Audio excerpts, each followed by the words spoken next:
Hey guys, my name is Hayden McAlpin, and I did my project over portfolio creation and tried to optimize it to get the best return possible. And we'll kind of go through and talk about what all we're going to cover in this presentation.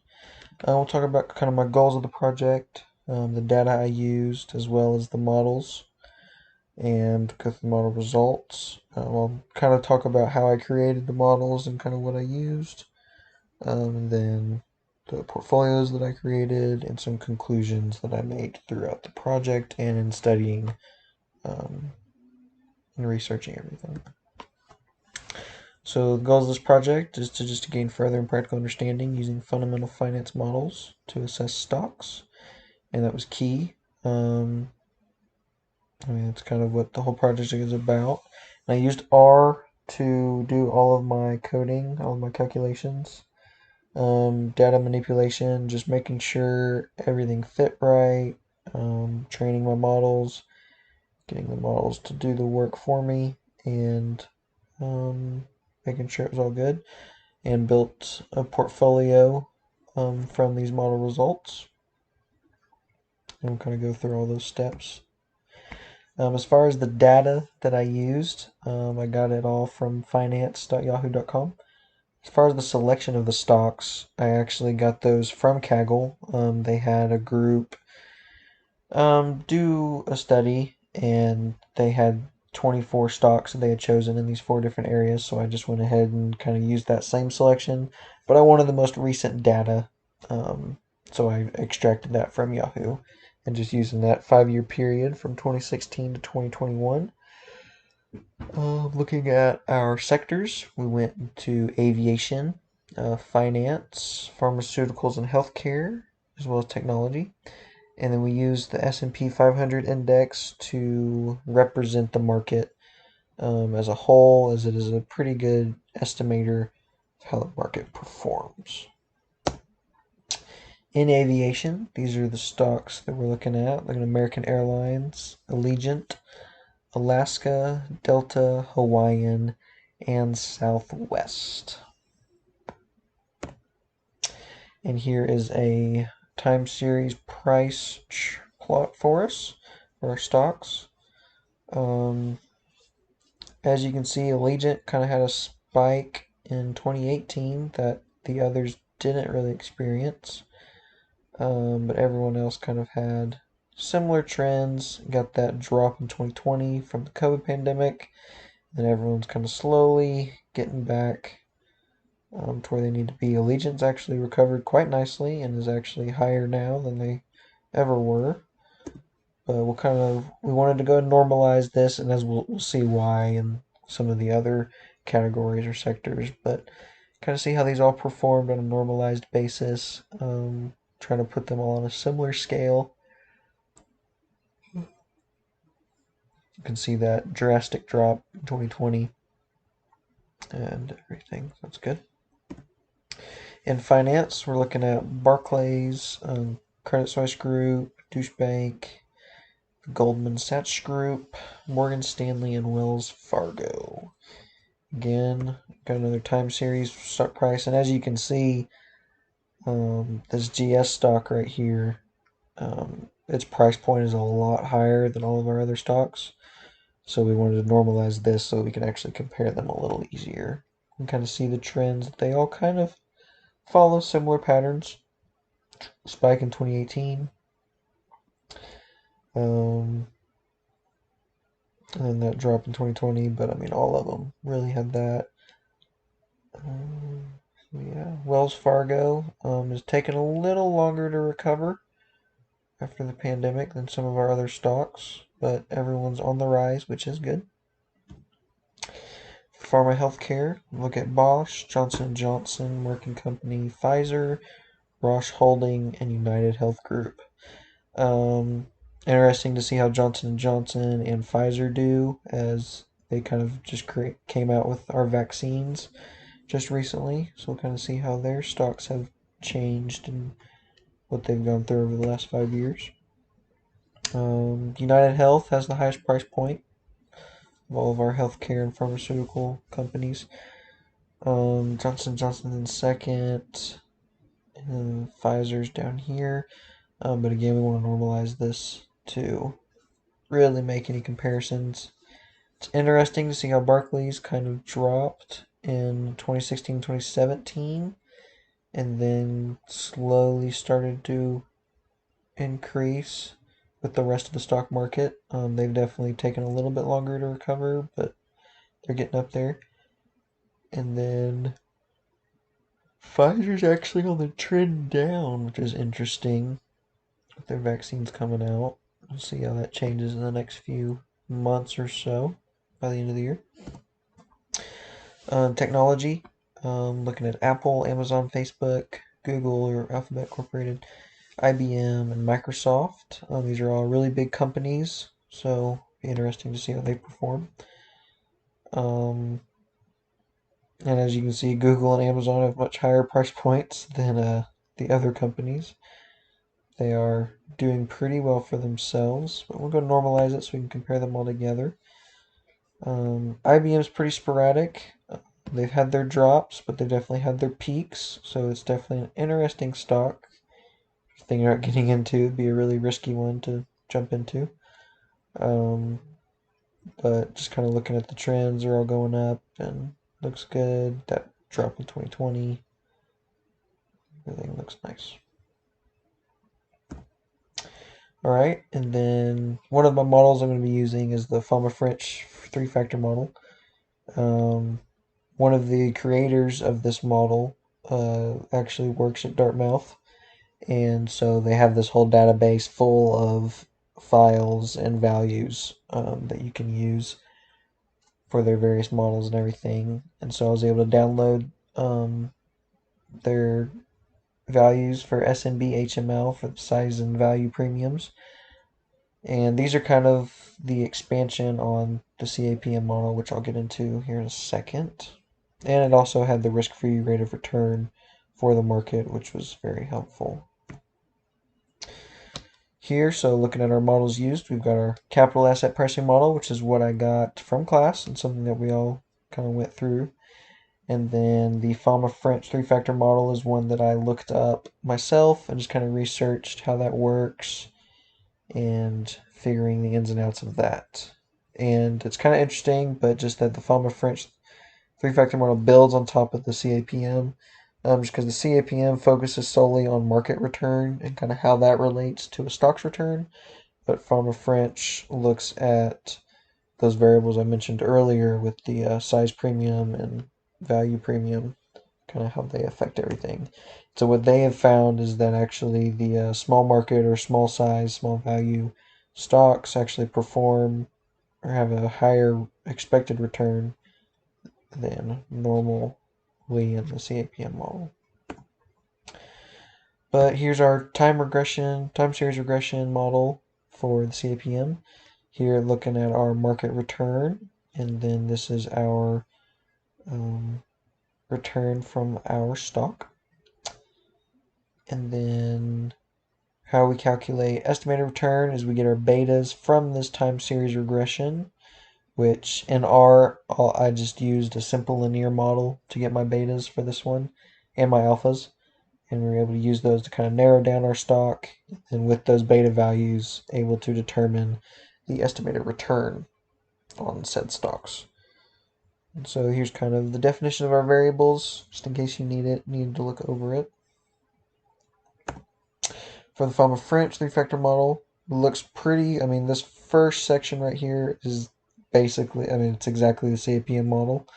The only two additions are that size premium and value premium over here.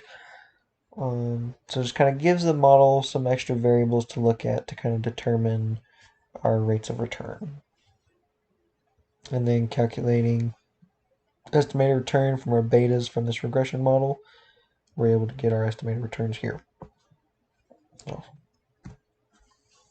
So looking at our aviation group, went ahead and eliminated so we eliminated all but one. So Allegiant is our winner for the CAPM model.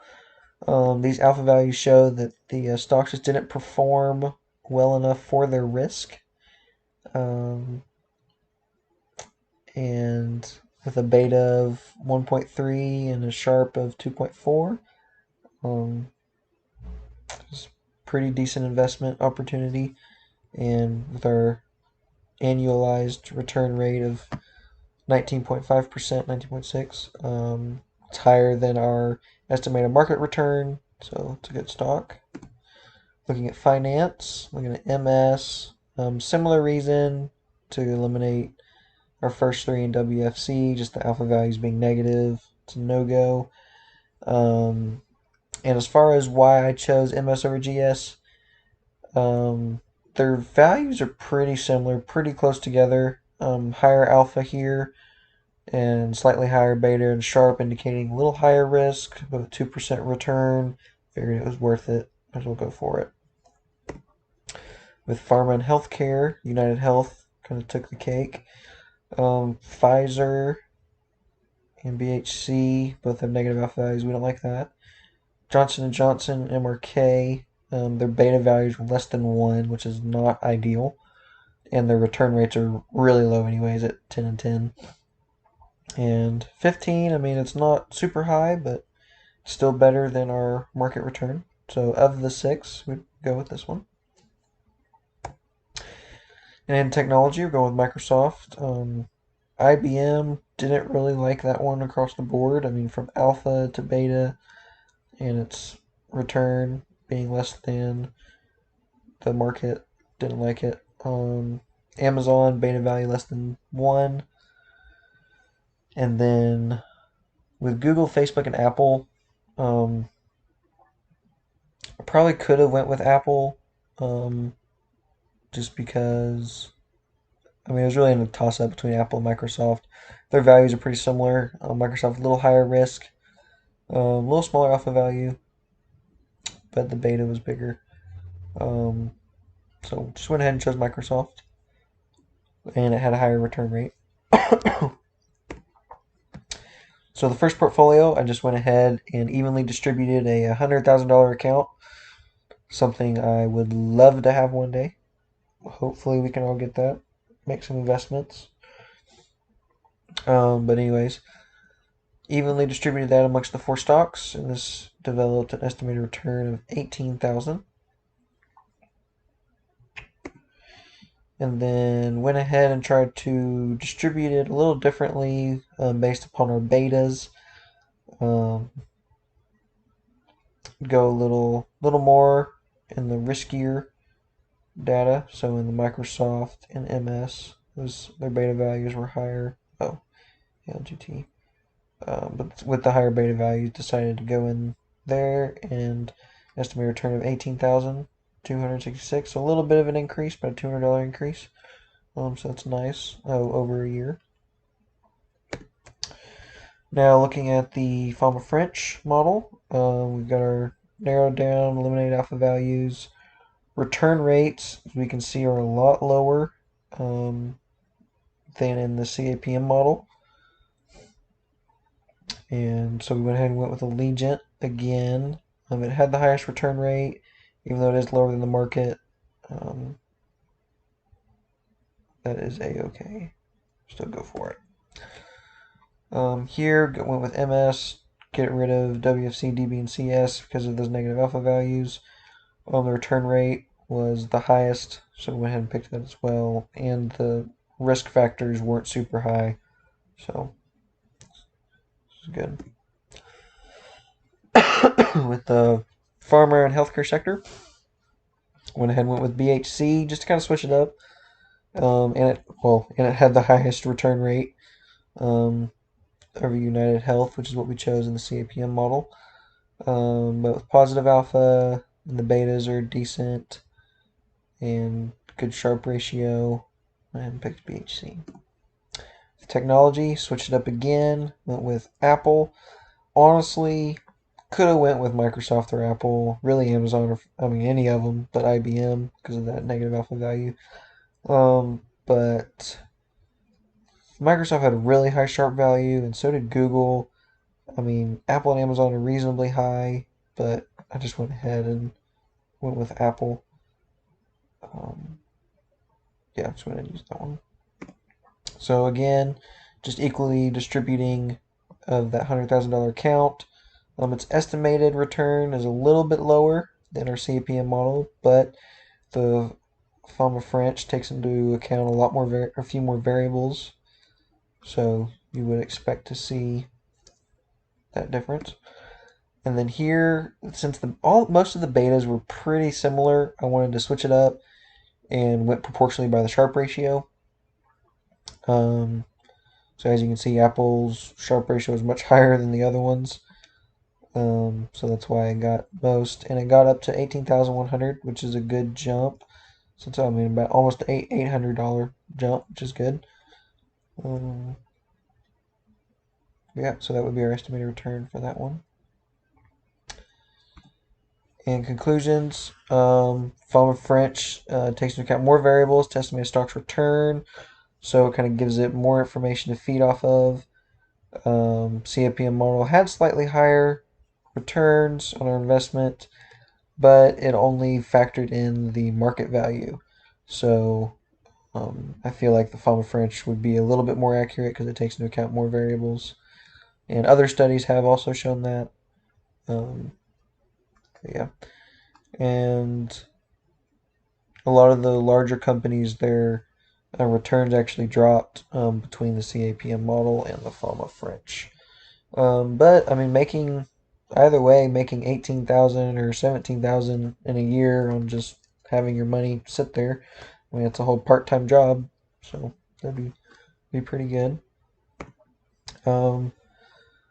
And just, I mean, when I was researching, I mean, everything I saw, there's so many different ways to evaluate stock performance, and so just kind of being able to continue that research um, allowed me to get ideas into building my own portfolio one day and seeing which model would best help me identify really good stocks. Some of the difficulties was just really fully understanding the SML or the SMB and HML variables, kind of how the size and value premiums kind of affect everything.